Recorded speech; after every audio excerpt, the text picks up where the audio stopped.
નમસ્કાર મિત્રો, ગત રોજ કેશોદ અંડરબ્રિજમાં પાણી ભરાઈ જતા મેં પોતે અને મારી સાથે અન્ય મિત્રોએ હોડી ચલાવી અને એમાંથી લાઈવ કરી અને એક સાંકેતિક વિરોધ નોંધાવ્યો હતો.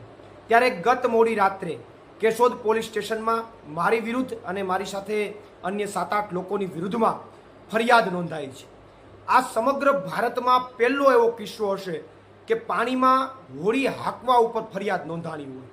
કારણ કે આ ગુજરાતમાં ભાજપના રાજમાં બુટલેગર હોય, ભૂમાફિયા હોય, ભાજપના ગુંડાઓ હોય, ભ્રષ્ટાચારીઓ હોય, એ એકેય ઉપર એફઆઈઆર નથી થતી.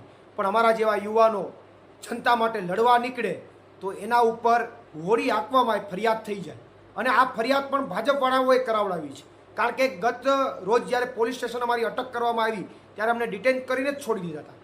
પરંતુ પછી ભાજપવાળાએ પ્રેશર બનાવ્યું કે આ પ્રવીણ રામને તમે એમને કેમ છોડી દીધો? એ લોકો માટે લડે છે, અવાજ ઉઠાવે છે. કેશોદના શહેરના લોકો હોય કે ઘેડના લોકો હોય, ખેડૂતો હોય, એના માટે અવાજ ઉઠાવે છે. એને તમે એમને કેમ છોડી દીધો?